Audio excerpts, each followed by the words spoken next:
ఆషాఢ బోనాల్లో భాగంగా మహంకాళమ్మ బోనాలు చాలా అద్భుతంగా అంగరంగ వైభవంగా ప్రజలందరూ కూడా గొప్పగా జరుపుకుంటున్నారు. అందరికీ ఈ సందర్భంగా శుభాకాంక్షలు, అభినందనలు కూడా తెలియజేస్తూ మరి కమిటీ అధ్యక్షులు శ్రీధర్ గారు, వారి కమిటీ సభ్యులందరూ కూడా చాలా చక్కటి ఏర్పాట్లు ఈసారి చేశారు.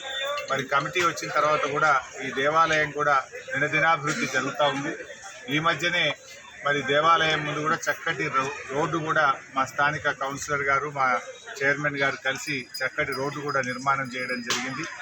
మరి ఈరోజు రాష్ట్ర వ్యాప్తంగా కూడా ప్రజలు వర్షాల కోసం ఎదురు చూస్తూ ఉన్నారు.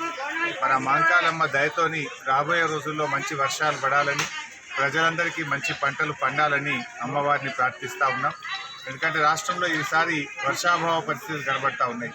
రైతులందరూ కూడా కళ్ళల్లో వత్తులేసుకొని వర్షాల కోసం ఎదురు చూస్తున్నటువంటి పరిస్థితి ఉంది.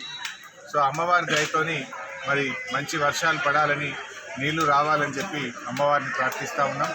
రాష్ట్ర ప్రభుత్వం కూడా ఇప్పటికే మరి కాళేశ్వరం ప్రాజెక్టు నుంచి నీళ్లు తెచ్చే అవకాశం ఉంది. ఈరోజు మేడిగడ్డ దగ్గర దాదాపు 40,000 క్యూసెక్కుల నీళ్లు ఈరోజు ప్రవహిస్తూ ఉన్నాయి.